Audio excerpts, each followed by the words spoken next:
el arca de la alianza. Lo digo y mi corazón vibra y me emociona muchísimo compartir con ustedes no solamente lo que sé de forma teórica, sino mi experiencia personal que acabo de vivir conectando, trabajando y canalizando con este extraordinario objeto. Es posible vivir una vida bonita, satisfactoria, realizada y feliz. Co-créala aprendiendo espiritualidad, aplicando espiritualidad.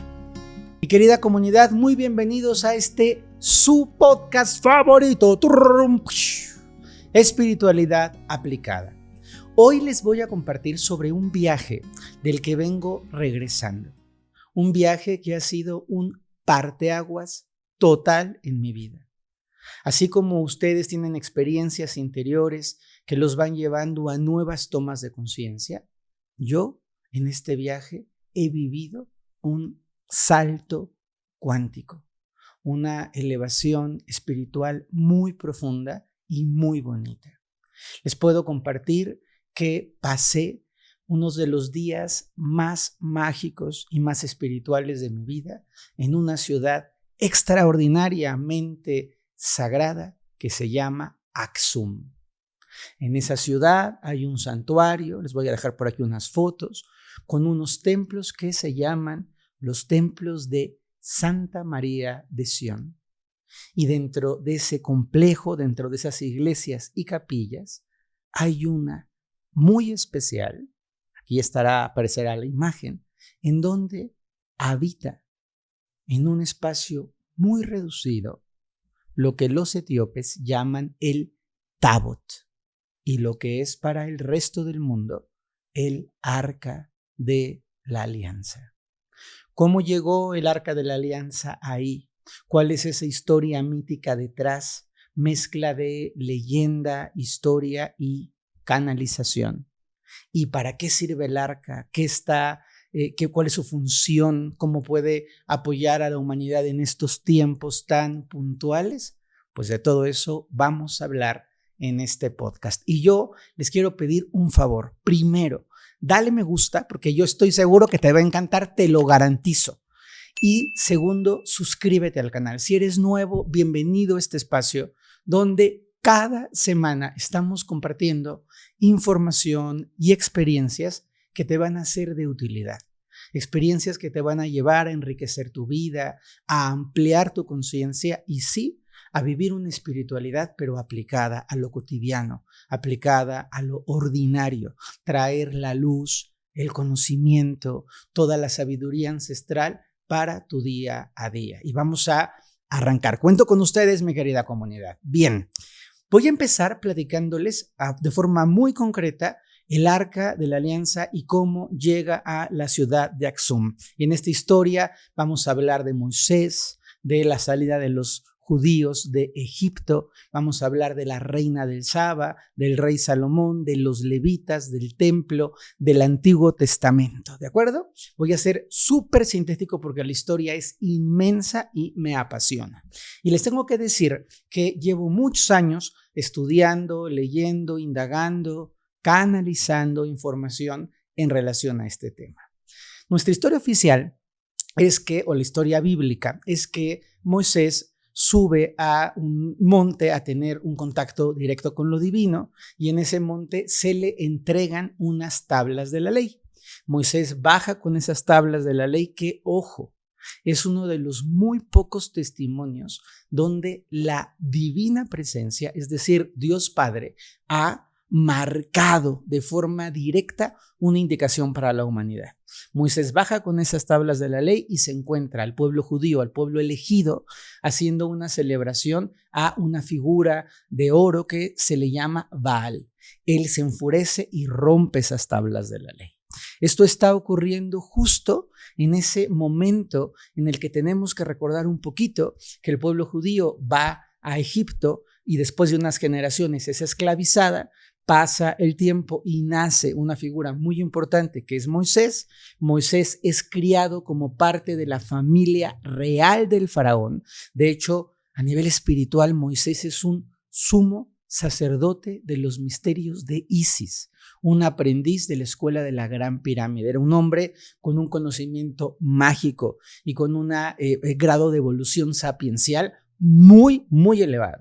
Y en este momento Moisés tiene un conflicto, se da cuenta que es judío, él no lo sabía cuando es chiquito, y después de un conflicto muy grande por defender a un judío, tiene un conflicto con un soldado del faraón y es expulsado, es exiliado con la intención de que muera, pero Moisés no muere, recorre muchísimas distancias y tiene una vida nueva y luego recibe un llamado de Dios en esta imagen que tenemos que recordar de la zarza ardiente, en donde Dios le revela que él tiene que volver y tiene que liberar a su pueblo, que es el pueblo elegido, y que su misión es volver a Egipto y rescatar y sacar de ahí a todo el pueblo de Israel y llevarlo hacia la tierra prometida. Esto es algo muy grande, porque no vayan ustedes a pensar que los egipcios decían, ay, sí, voy a regalar a mis esclavos porque alguien venga y se quiera llevar toda mi mano de obra gratuita, ojo. Entonces Moisés viene con el faraón, dialoga con él, el faraón y él, se dice en la historia que se criaron como hermanos y el faraón no quiere soltar a los esclavos. Moisés insiste en que hay que dejarlos ir. Viene esta parte también muy conocida en el ideario colectivo, que son las 10 plagas, y con estas 10 plagas Moisés presiona al faraón para que pueda, entre comillas, darles la libertad al pueblo elegido. El pueblo elegido, el pueblo judío, sale de Israel y atraviesa el Mar Rojo en esta sensación de que se abren las paredes, lo cual yo creo, yo que he sido testigo de grandes magias a lo largo de esta y de otras encarnaciones, les puedo decir que los milagros ocurren y que cuando se requiere un milagro mayor, lo superior es capaz de emplear a los seres humanos para poder obrar grandes, muy grandes obras. Y entonces Moisés cruza el mar y empieza una peregrinación y ocurre lo que les estaba narrando. Sube a un monte sagrado, se le dan las tablas de la ley, baja, ve al pueblo judío haciendo una idolatría, una veneración al Baal y rompe las tablas y se enoja muchísimo Moisés.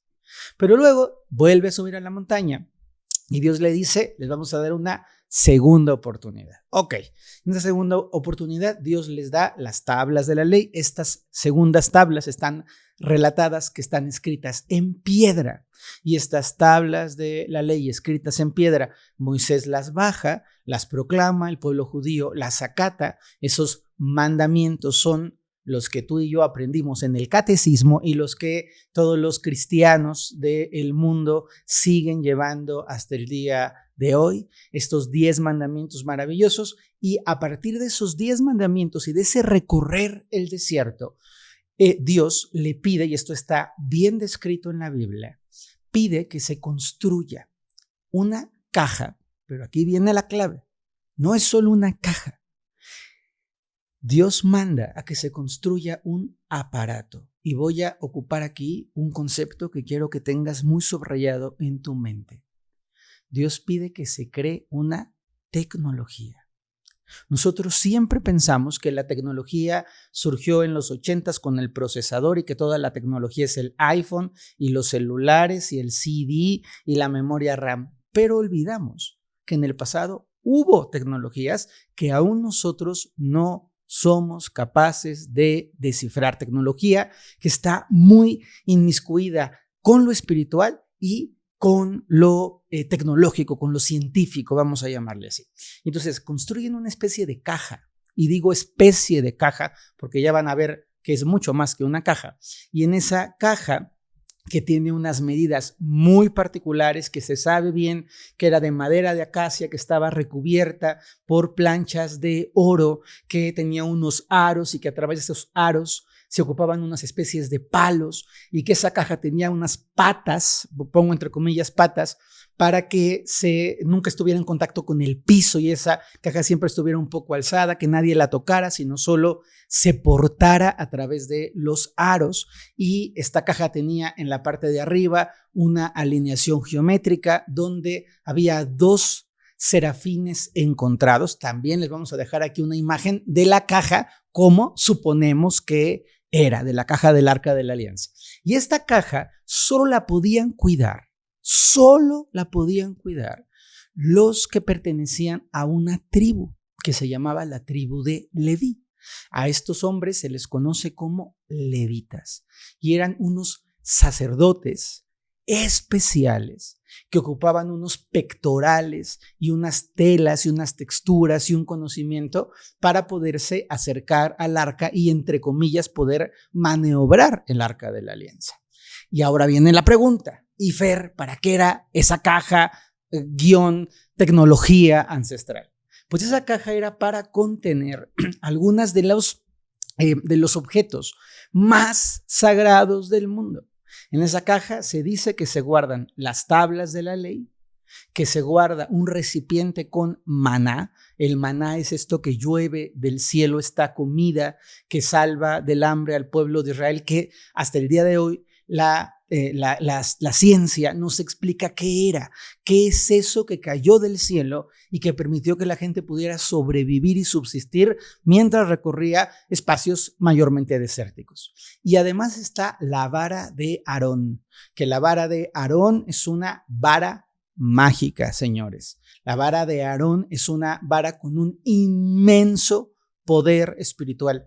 Miren, yo sé que de pronto las personas tienen esta parte como muy racional y muy científica, pero yo quiero decirles que los objetos mágicos existen. Es más, quiero que ustedes nos escriban aquí en los comentarios sobre qué objetos mágicos míticos les gustaría que habláramos. A mí, por ejemplo, me ha interesado muchísimo ver la Santa Lanza y yo he visto dos de las santas lanzas que se consideran más auténticas, una en Armenia y la otra en un palacio en Austria que es parte de la herencia de la dinastía Habsburgo. Los cáliz, conozco el cáliz de León, que es un cáliz muy importante, y el cáliz que está en la Catedral de Valencia, he estado ahí meditando cerquita, los cráneos, las coronas de espinas, a otros objetos sagrados de otras tradiciones espirituales, malas. He podido presenciar imágenes devocionales del hinduismo, anillos de poder. Es bien especial este tema, pero no me voy a desviar, solo aquí déjenos sobre qué objetos místicos les gustaría que habláramos, y si yo los conozco, con todo el cariño del mundo lo pongo al servicio de esta preciosa comunidad. Y entonces está la caja cuidada por los levitas con estos objetos. Esta caja va en procesión y aquí viene uno de los grandes misterios. Esa caja a veces acudía con los judíos a la guerra. Y se dice que la caja, cuando los judíos iban a la guerra, hacía verdaderos milagros. El más famoso, el más conocido, la caída de las murallas de Jericó. Y yo por ahí he leído libros en donde se asegura que los arqueólogos han encontrado, Jericó se ha descubierto, de hecho Jericó existe, y han visto que hay en una de las muchas etapas de la ciudad que ha habido un derrumbe de las murallas y que no se sabe por qué se derrumbaron. Recuerden que nos hablan de trompetas. Yo siempre que pienso en el derrumbe de las murallas de Jericó, pienso en vibración. Se generó una frecuencia de vibración tan precisa y tan perfecta que las derrumbó. Con esa arca ganaron muchísimas batallas. Los enemigos de Israel le tenían miedo al arca. Y cuando pasa unas cuantas generaciones, se construye un templo, ya me estoy adelantando para hacer más breve la historia, y en ese gran templo, porque aquí, ojo, el templo de Salomón es uno de los lugares con la geometría más perfecta, más exacta, es la inspiración a muchísimos templos posteriores. En ese templo había dos grandes columnas. Quienes tengan cerca la carta de la sacerdotisa o conozcan un poco sobre masonería, esas columnas emblemáticas, la blanca y la negra, esas columnas del conocimiento estaban primero en el templo de Salomón y de ahí han inspirado todo lo que ha venido después. Entonces, en ese templo maravilloso se construye un tabernáculo, se construye un santo santorum, de tal manera que hay un cuarto, por ponerlo así, un cuarto especial para alojar el arca de la alianza. Y ese cuarto estaba vigilado por los levitas. Mención importante, el arca nunca andaba circulando, vamos a decir así, a pelo, sin protección. Nosotros pensamos en el arca caminando con los judíos en este cubo de oro de madera de acacia con los querubines y los aros y los palos de carga, pero la realidad es que el arca siempre estaba dentro de una especie de tienda. Estaba protegida, envuelta, la gente habitualmente no la podía ver, y cuando estaba en el templo, ¿pero qué se iban a soñar con ver el arca de la alianza? El arca solo estaba en presencia o en contacto de los sacerdotes, algún tiempo de los que se conocen como reyes o jueces del mundo judío, y de personas como los profetas de muy, muy alta vibración espiritual que podían acercarse a ella. ¿Por qué? Porque el arca siempre se ha dicho que tenía un gran poder, y hoy yo te puedo asegurar que así es. No porque lo leí, sino porque estuve a muy pocos metros de distancia del arca.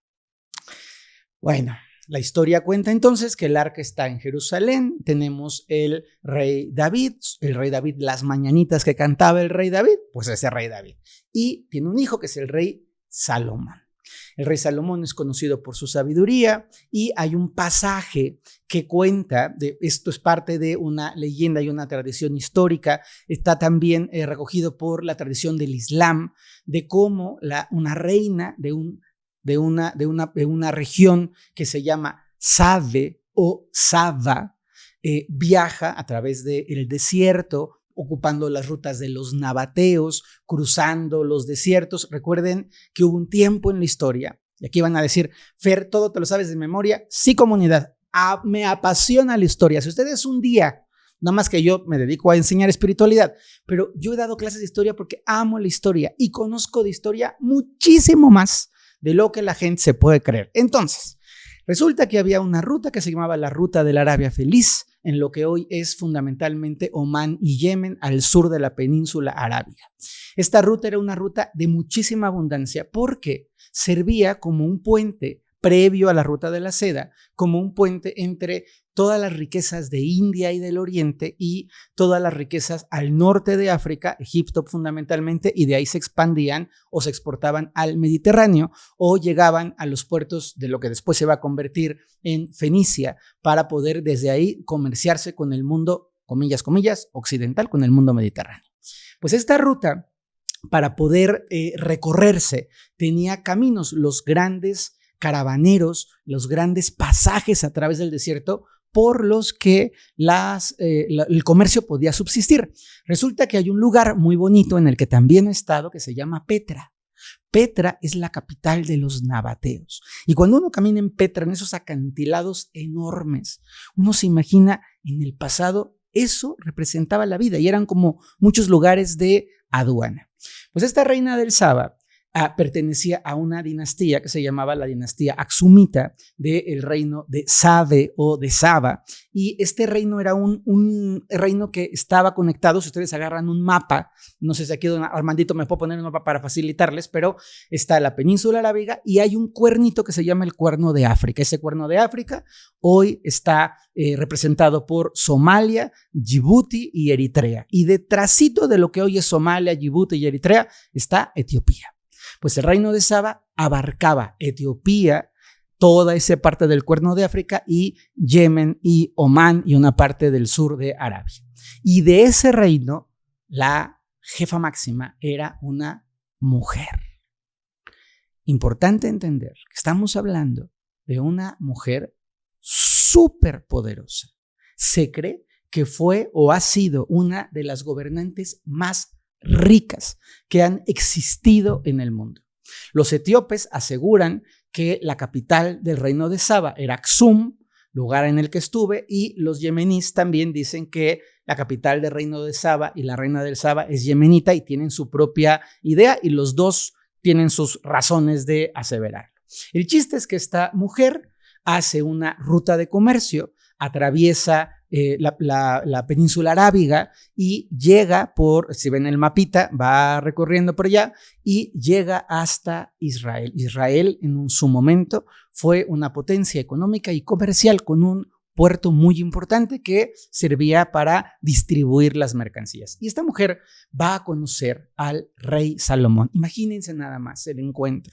Reina de Saba y rey Salomón. Y entonces se platica en la tradición popular que el rey Salomón es mayor, se enamora de la belleza de la reina de Saba, que le resulta una mujer increíble, fascinante, deslumbrante, maravillosa, y con esta reina le pone una especie como de trampa, porque esa es la verdad, la engaña. Una de las historias es que le dice que él la va a alojar en su palacio, pero que ella no puede tocar nada que él no le ofrezca, que si ella toca algo que él no le ofrezca, él le va a pedir algo a cambio. Resulta que le da de comer, dicen que con mucho picante o con mucha sal, y no le da agua.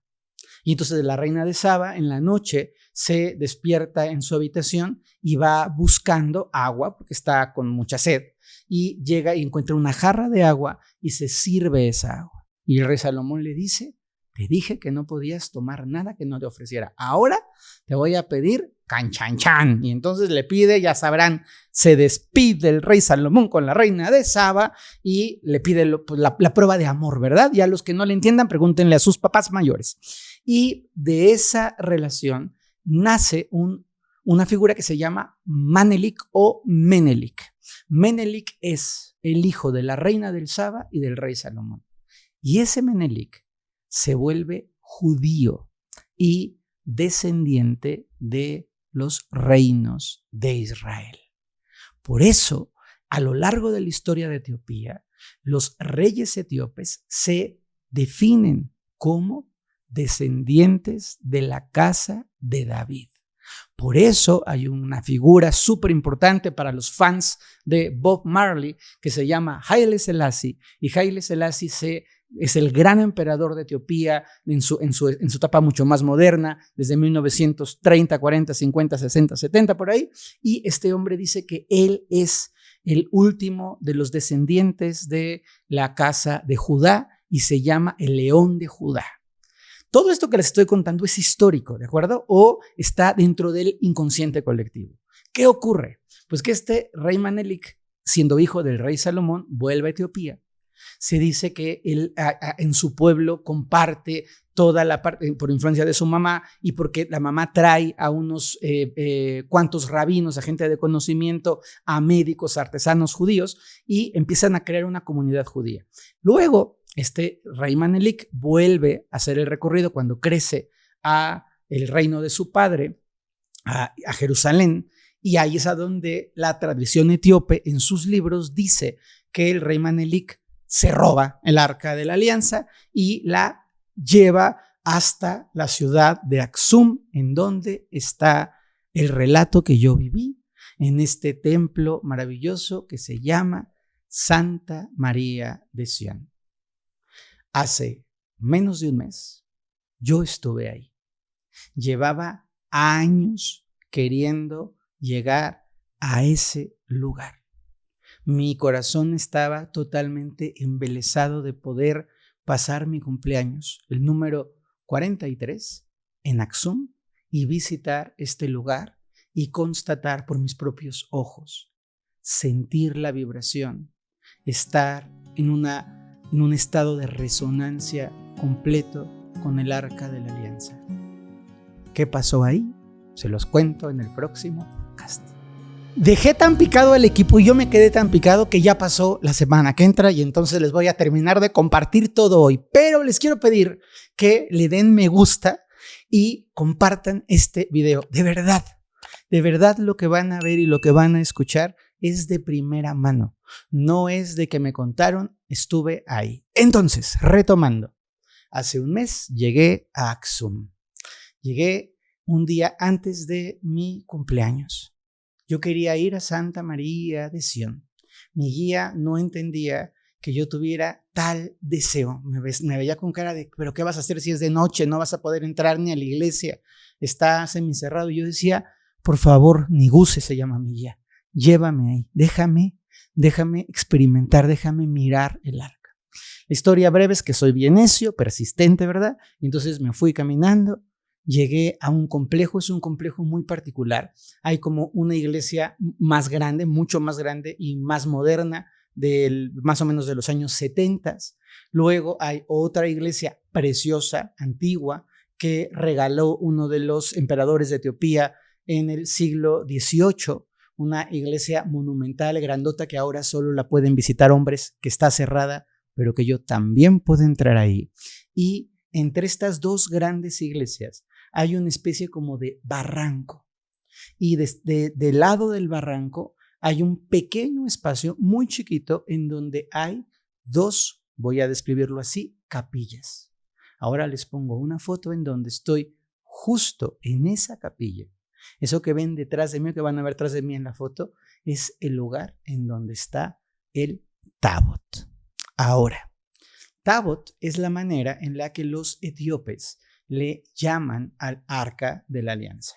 Ellos, para los turistas, dicen el Arca del Pacto, ¿no? El Arca de la Alianza, pero en realidad en su lengua se llama Tabot, y Tabot no significa caja de oro con querubines, sino que ellos dicen que tienen algo de lo más valioso que está dentro, algo que realmente representa la alianza, la conexión entre los hombres y Dios.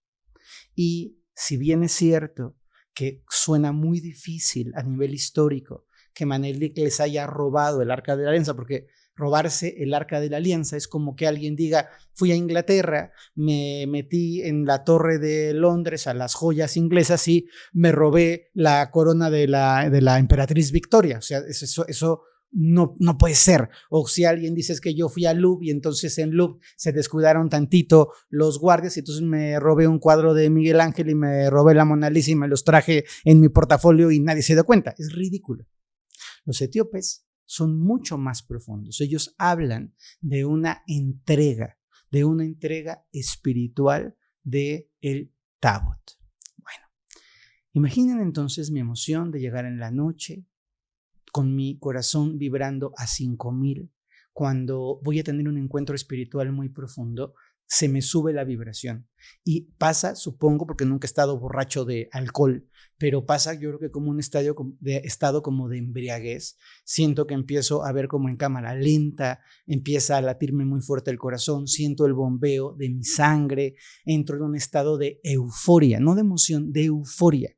Es como sentir que estoy en el concierto de mi artista favorito y que estoy con la gente que más quiero, y entonces mi energía empieza a salir como en borbotones, me crece el campo áurico, no me da hambre, no me da sed, no me da frío, no me da sueño. Es como si dejo de estar en este plano y entro en una energía y en una euforia, en una alegría, en un entusiasmo, en una pasión desbordada. Así como cuando estás enamorado, hazte cuenta que eso me pasa. Y se me extiende toda la percepción, me vuelvo mucho más consciente, se me abre el chakra 7, entra en conexión mi parte superior, me siento que estoy flotando, que estoy volando.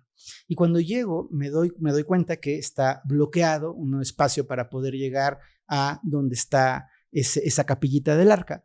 Pero hay una especie, voy a decirle así, como un barandal en el que hasta ahí puedes tú llegar, y en ese barandal frente a ti hay un pequeño barranco, y del otro lado del barranco está el arca de perfil. No estaba ahí de frente a la puerta, estaba como de ladito de la puerta.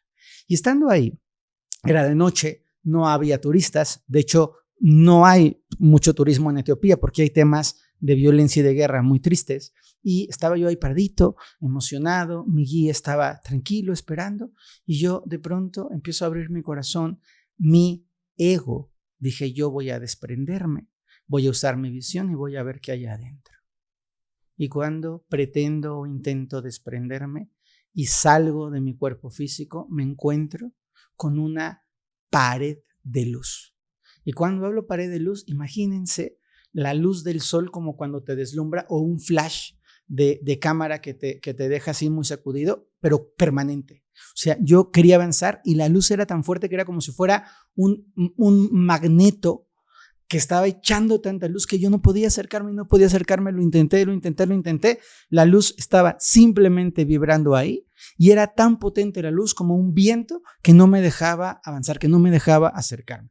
Lo acepté, dije, a ver, no me toca, tranquilo, Dios, yo quiero sentirte, yo quiero saber que lo que está frente a mí es algo auténtico, porque también, por supuesto, en mi parte racional, iba con la posibilidad de que lo que estuviera ahí fuera una caja, un guacal de pollos, porque no hay nadie que me dijera qué realmente hay ahí.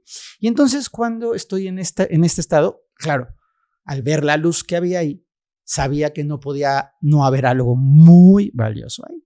Entonces me pongo en meditación y de pronto del espacio en el que estaba físicamente, comienza a llegarme un olor a jazmines, un olor a flores, pero miren que yo he estado en jardines botánicos, he cultivado mucho tiempo, he estado en lugares muy perfumados, intenso, así como cuando entras a una tienda una tienda comercial que tiene un aroma que huele riquísimo, pero que es muchísimo, muy penetrante el aroma, pues imagínense así, pero estaba al aire libre. Y una vez que veo esto, empieza a acomodarse mi energía y me doy cuenta que en el centro de esa caja enorme de luz, de esa pared de luz que era como una especie como como un rectángulo de luz, empiezo a ver que adentro de eso hay una forma energética como si fuera un gran diamante. Vamos a ponerlo así para que lo pueda describir, como una forma facetada con muchísimos destellos. Yo dije, wow, increíble, recé, me quería quedar a dormir, no me dejaron quedarme a dormir, ya me fui a mi habitación, a mi hotel, caminando, con el corazón súper conectado. Toda la noche entré en meditación, bueno, toda la noche, es decir, a lo mejor si me dormí a las 9, de 9 a 1:30, a 2 de la mañana entré en meditación, luego ya me dormí y a las 6:30 de la mañana estaba otra vez en meditación porque quería conectar. Yo quería ir a Santa María de Sion, el guía estaba como, no me conocía mucho, teníamos poquito que habíamos llegado, pero me decía, pero ya viste Santa María de Sion, es la iglesia y luego la otra iglesia y ya está, ya acabaste el tour. Y yo, no, es que yo no vengo a tour, yo quiero estar ahí, yo quiero conectar. Entonces el guía me decía, pero es que tú no eres cristiano etíope, tú no entiendes nuestra devoción. Y yo le decía, yo no soy cristiano etíope, pero entiendo su devoción porque yo creo en Dios y porque yo creo en los milagros y porque yo creo que hay unas fuerzas invisibles y entonces tengo que volver, ¿no? Estábamos haciendo el recorrido, él me consecuentó, entonces me volvió a llevar a la iglesia y yo le decía, no, yo quiero ir al arca.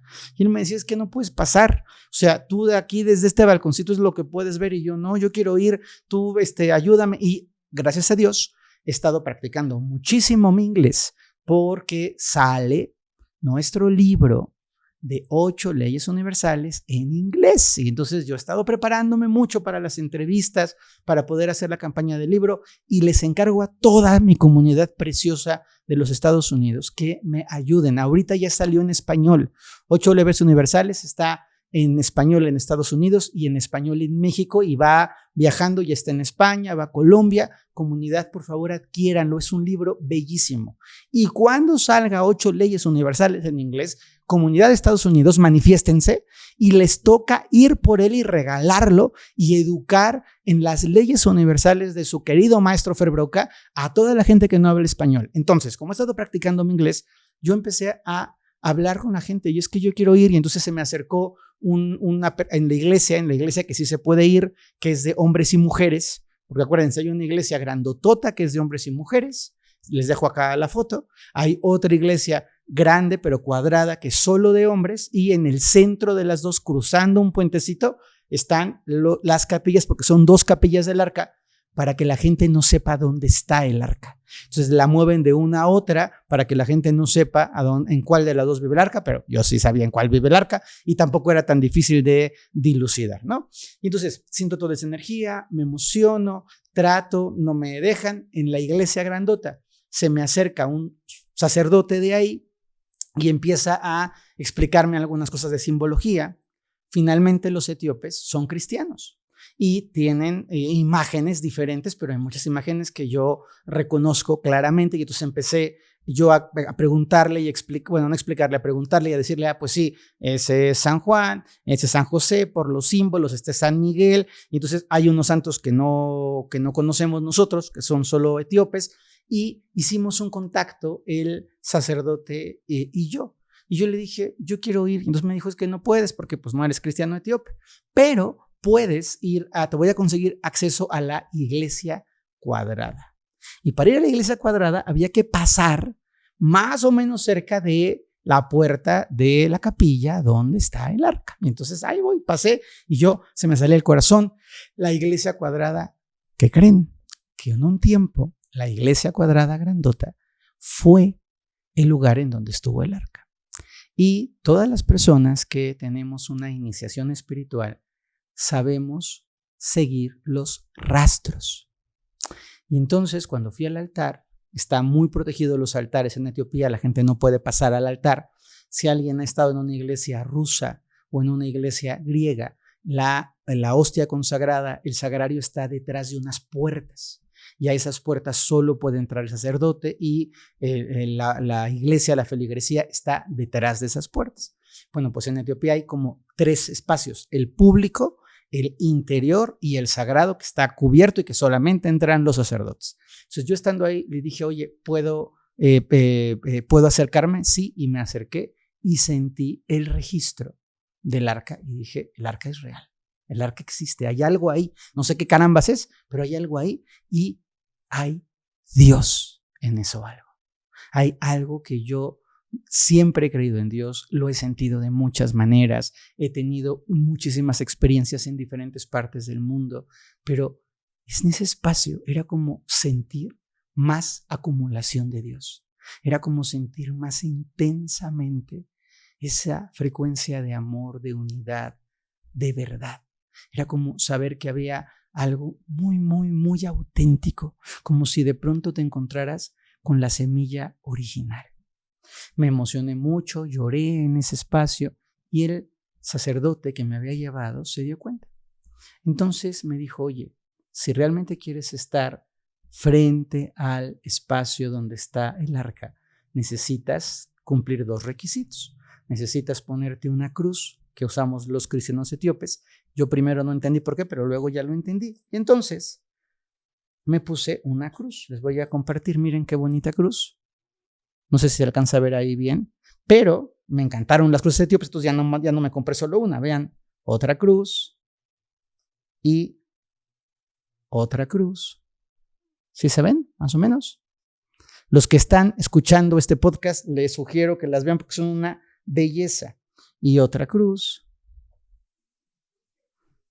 Y entonces yo, muy correctamente, me puse la cruz. Y la segunda cosa, tienes que, y esto me encanta, emplear una tela, una especie de chal blanco de algodón. Y me dijo, y es muy importante que sea algodón. No sé si se ve en la cámara.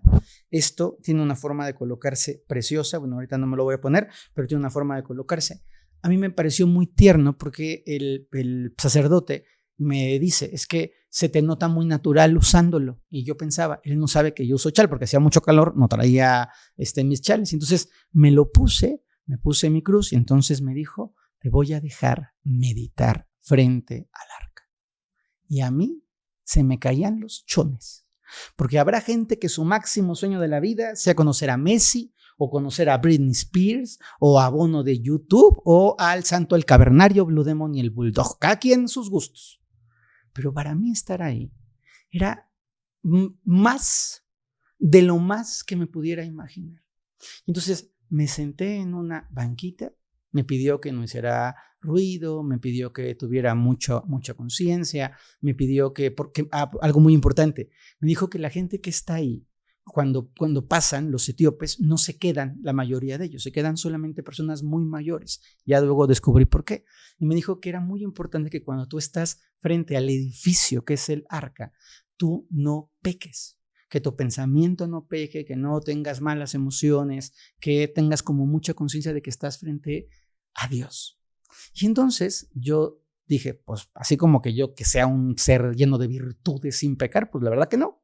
Pero Cuando meditas no piensas. Y dije, pues ya estuvo, me pongo en meditación, no puedo pecar porque no estoy pensando y mi ego está apagado. Entonces entré en una meditación súper profunda, pero súper profunda, 4 horas en la meditación, sentado en la banquita, envuelto en el chal, con mi crucecita y me compré otras crucecitas, entonces tenía mis crucecitas ahí como conmigo, yo pidiendo que se cargaran de energía, tratando en la meditación de ver qué pasaba en ese cubo. Y empecé, el cubo, la luz, esta pared de luz, me empezó como a absorber. Es decir, como que en lugar de echarme ese viento que me rechazaba, fue como neutro y entonces pude acercarme más. De pronto me di cuenta que había 2 serafines. Vuelvo a repetir, 2 serafines. Los serafines de oro son solamente la representación material de los serafines de luz que cuidan el arca. Y cuando digo serafines, yo he visto ángeles guardianes. Pude ver los ángeles guardianes del Papa Juan Pablo en vivo, directo. He podido ver los ángeles que acompañan al Dalai Lama, los ángeles de grandes gurús en la India, los seres protectores, para que no se me los que ángeles, seres protectores. He podido ver de gente muy potente, muy poderosa, esos espíritus superiores que los van acompañando. Nada, ni cercano con ese brillo que tienen los serafines. Y claro, yo pensaba, el Arca de la Alianza no se la puede robar ni la CIA, ni el FBI, ni la KGB, ni la Mossad, ni el M14. No, ¿qué va a ser? Es una energía superior. Entonces yo estaba muy tranquilo, meditando, conectando, pidiendo muchísimo que el arca pudiera como abrirse y desde la humildad, carente de deseo. Realmente les tengo que platicar que tengo esta capacidad, tengo mi ego y a veces sí soy arrogantón porque no lo voy a reconocer, pero uno sabe ubicarse. Y entonces a veces sí se me dispara un poco, se me funden los cablecitos y se me pasa la corriente, pero realmente cuando una persona está frente a algo tan grande, y me ha pasado con algunos maestros espirituales, uno sabe que su lugar es hacerse chiquito. Y frente al arca yo era muy chiquito, muy chiquito. Entonces estaba yo en mi meditación muy tranquilo, me vinieron a tocar el hombro, era sacerdote, y el sacerdote me dijo, ya se va a cerrar el puente y pues te tienes que salir. Yo súper tranquilo le agradecí muchísimo, me salieron mis lagrimitas de gratitud, cuando me salí de ahí besé el piso y fue como, estaba súper contento, súper emocionado. Yo les quiero decir que ya era mi más, de lo más que pensé en la vida, yo estaba ya requete feliz, era el día de mi cumpleaños y yo dije, bueno, este es el mejor regalo del mundo, tranquilísimo, calmadito, sin deseo, qué felicidad, cuánto me ha dado la vida. Y resulta y resalta que cuando salgo de ahí, el hombre me dice, oye, te he visto con una devoción tremenda, te veo con una fe maravillosa. Y yo, es que de verdad creo. Y me decía, ¿en qué crees? Le dije, en Dios. Y creo que ahí está Dios, o sea que ahí hay una parte de Dios. Y claro que les he dicho y que sé que Dios está en los árboles y que Dios está en el agua y en la mirada de los niños y que Dios está en el cariño y que Dios está en las palabras cuando se habla de Él y en la oración y en los mantras, y he encontrado a Dios en los grandes templos y en los sencillos y en los pequeños. Pero ahí había algo, un trozo más palpable de Dios. Y entonces el hombre se conmovió muchísimo y me dijo, te voy a invitar. Y yo, ¿a dónde? Me dijo, mañana va a salir el Tao. Y para mí fue como un shock mental. ¿Cómo que va a salir? Me dijo, sí, mañana hay una procesión y mañana sale el arca. Y yo, miren, el corazón me requete vibraba. Me sentía como no lo puedo creer y me dijo, tienes que estar aquí a las 4:30 de la mañana porque yo te voy, ya luego me explicó que él es un maestro de todo Santa María de Sion, que él es un maestro de toda la comunidad. Entonces me dijo, yo te voy a dar permiso de estar aquí cuando el arca sale. No me lo podía creer.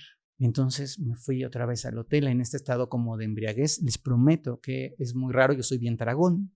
Les prometo que se me va el hambre, se me van las horas, se me va el tiempo. No tengo, o sea, es como si fuera una una cosa de estar en un estado de éxtasis. Entiendo el éxtasis espiritual, entiendo en esos pequeños momentos, entiendo por qué San Francisco se volvió loco, por qué San Juan de Dios se volvió loco, por qué Santa Teresa de Ávila escribía como escribía, entiendo la devoción de San Jerónimo, entiendo porque digo, es que es como una cosa de tanto amor, de tanta paz, de tanta luz que te vuelve un poco loco. Y entonces ya me fui, le dije a mi guía me decía, ¿cómo que te invitaron a la procesión? Y yo, sí me invitaron. Entonces mi guía no me creía, le habló por teléfono, entonces ya que sí, que siempre sí. Y la historia es que al otro día, por supuesto, 3:30 de la mañana, yo estaba así como un niño de ya me quiero ir a la procesión, y empecé a caminar. Y Axum es un pueblo muy pequeño, pero la gente que vive en Axum son personas realmente muy devotas, muy, muy devotas. Yo vi una fe, una coherencia con su fe, un respeto al ayuno, que estaban en ayuno porque estaban en la semana previa a la Semana Santa y en Pascua y toda esta historia. Y resulta que llego a el lugar. Estaba yo parado, no me lo podía creer, era las 4:40 de la mañana, entré por una puerta muy especial, por la puerta, digamos que de la entrada de la iglesia cuadrada, grandota. Voy a tratar de ponerles imágenes tanto como sea posible para que se puedan ir imaginando esto. Y de pronto, cuando voy caminando, me doy cuenta que el pueblo entero está ahí, todos vestidos de blanco, con unas velas lindísimas. Los que me siguen en redes sociales sabrán que grabé, les compartí unas fotos y un video de esa procesión. Esa procesión era una procesión del arca. Y entonces estaba yo ahí, evidentemente era un regalo. Y yo estaba súper agradecido con el regalo. Tuve la fortuna de que un guía llevaba un teléfono y él fue el que me fue tomando algunas fotos. Yo no estaba, o sea, yo la verdad, comunidad, en esos momentos yo no estoy pensando en el teléfono, tengo que ser súper honesto, se los quería compartir, pero pues dije, pues si no, me tendrán que creer. Pero este hombre me estuvo tomando fotos y esas son las fotos que hoy puedo compartir algunas, porque hay otras fotos y hay otro cachito de la historia que me lo voy a quedar en mi corazón. Y me lo quedo en mi corazón primero porque creo que es suficientemente sano el compartir lo que la conciencia puede recibir y que hay partes de la información que la conciencia no sabe acomodar. Y segundo, porque hay cachitos que son tan íntimos, cachitos que son tan verdaderos, que creo que se deben de conservar en esa intención y en esa luz. Entonces llegué a la procesión, hice la procesión. Cuando vi salir el arca, imagínense que sentí como si se me vinieran encima rayos de luz, como si fueran muchos alfileres de luz, y entonces comenzaron a golpearme. Eso yo ya sé por experiencias previas que son de información, muchísima información, que no les puedo, me dice, ¿qué te dijo el arca? Es que todavía no he terminado de procesar la información y me puede tomar meses o años, o a lo mejor nunca la proceso. Porque es muchísimo más grande de lo que nos podemos imaginar. Es como si tú a un cassette de estos que ocupábamos en los 80s de darle la vuelta con el lapicito, le quieres guardar lo que hoy puedes meter en una memoria de 1 tera. O sea, no hay proporción, no cabe. Y es toda esa información. Y cuando vi salir el arca, ya estaba yo llorando, pero empecé a llorar con una paz, con una alegría, con una emoción como, ¿saben? Fue como, yo siempre sé que Dios existe, pero es como existe y aquí hay algo que Dios nos dejó. Y sale esa arca con una tela negra envolviéndolo, ese tabot para ser preciso. Y cuando sale la procesión voy viendo cómo va iluminando el espacio, es noche, oscuro, y empiezo a ver cómo empieza a extenderse como una especie como de alfombra de luz, de chispitas de color, como si fuera una brillantina que va envolviendo el espacio, y entonces empieza a caminar el arca y veo toda la procesión de hombres y toda la procesión de mujeres, y por donde va el arca, la energía del arca va dejando una estela. Y esa estela se va, yo la veía por mis ojos de vidente, se va respirando, va entrando en el cuerpo, te va purificando, te va sanando, te emociona. Fui en la procesión en el canto de las mujeres y fue tan bonito ir con las mujeres, porque los hombres iban adelante y yo, como estaba medio borracho, por decirlo de alguna manera, me fui quedando atrás. Iba yo con mis ojos cerrados, como totalmente inmerso en el canto, en la vibración, sintiendo todo ese pulso, todo ese acomodo, toda la magia. Y entonces es cuando yo renuevo y entiendo que la humanidad tiene esperanza, y es cuando yo entiendo que los seres humanos somos increíbles, que luego se nos olvida y que nos portamos como orangutanes apachurrados, pero que en el fondo somos increíbles, que tú eres increíble, que en tu corazón hay una bondad, una generosidad, que en tu mente hay una claridad, que en el fondo de tu ser hay sabiduría. No importa si le vas a la América, es más, no importa si comes apio, hay algo en ti que es profundamente sagrado. Y entonces estaba yo en ese estado. La procesión dura muchísimo tiempo. Iba yo en una calma infinita, pidiendo, rezando, orando, agradeciendo. Se me acabó la vela y entonces se me acabó la vela y yo estaba así como mi vela se acabó, y luego dije, no importa, la vela es el mundo, la vela es la luz de todos caminando. Y entonces seguía yo y iba haciendo el canto, era como un mantra. Entonces iba yo inmerso en esa oración. Termina como en una especie como de explanada, en donde están las mujeres y los hombres de un lado y de otro. Yo me fui a sentar muy correctamente, a esperar viendo el arca, y estaba cerquitita en la procesión. Les voy a compartir una sola foto en donde estoy muy cerquita del arca mientras va la procesión. Y me estaba sentado y de pronto el maestro, porque el sacerdote maestro, para que no se me hagan bolas, que también les voy a mandar foto del sacerdote maestro.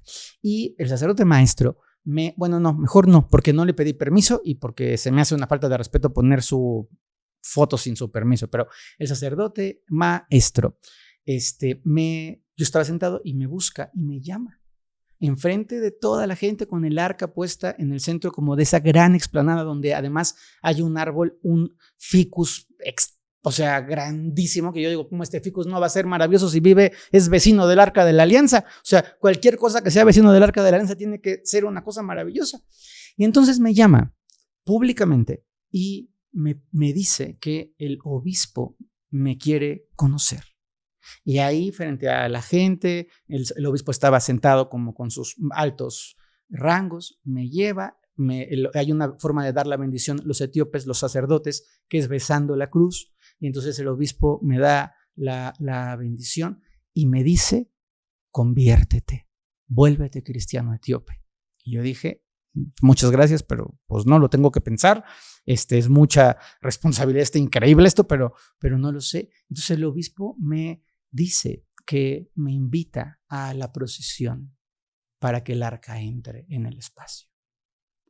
Y eso es uno de los honores más bonitos que he tenido en la vida. Porque entonces ya no iba con la gente, ya iba a pasos del arca. Y cuando termino de hablar con el obispo, yo tenía el arca, yo creo que cuando mucho, a 3 metros. Estaba ahí, frente a mí.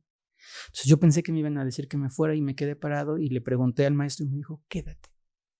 Y entonces tuve, por un espacio de quizá 4 minutos que para mí fueron eternos, la posibilidad de abrir mi corazón a la energía del tabut.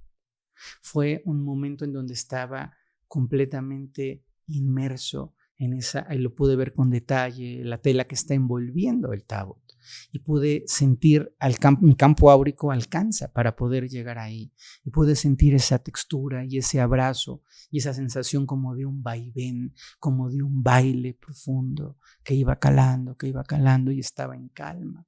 Entonces pude desde la parte más elevada y menos consciente de mi ser honrar y agradecer y saber que eso que la vida me había regalado no es simplemente una cuestión azarosa, que hay una razón que coopera con mi misión, que tiene que ver con lo que yo he venido haciendo y con lo que quiero seguir haciendo.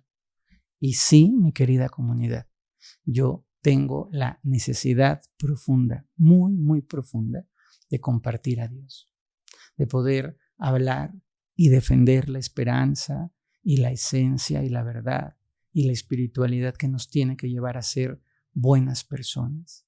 Ha sido una vivencia única, de los 3 momentos espirituales más importantes de mi vida y quizá De esos 3, el más importante.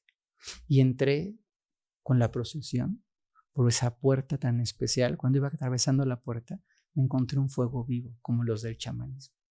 Y entonces pude meter mi manita al fuego vivo, honrando el fuego en el que yo creo, y caminar por unos, que será unos 50, 60 metros de ese lugar, entrando con el arca, la gente que la lleva cargando, en Etiopía la cargan como en sus manos, entonces la van cargando así, y luego estaba la línea del obispo, y luego iba yo con otras personas, y fue único. Cuando pienso en describirles, me quedo sin palabras.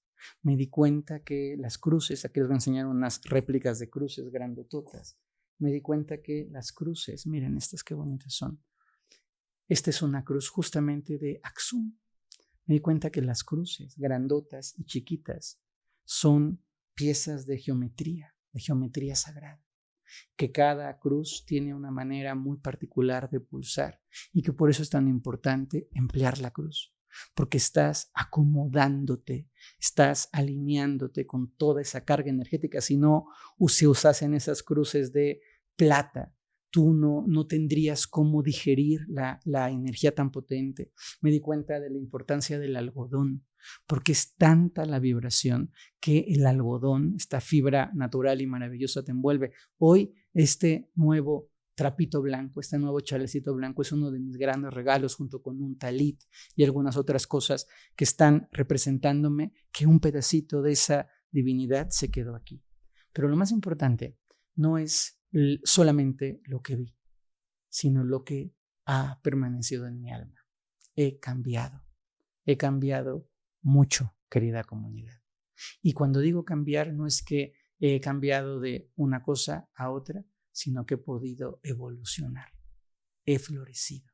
Y he florecido desde la parte más simple, más humilde y más auténtica. Y yo quisiera que todos pudiésemos recorrer nuestros propios caminos para florecer también. Se me quedan tantas cosas más que compartirles, pero quiero dejarlo aquí y quiero darles las gracias y quiero seguir manteniendo este compromiso de poner mis manos, mi mente y mi corazón al servicio de la luz, de la paz y del bien, y a poder acompañar a todos los que me lo permiten hacia un despertar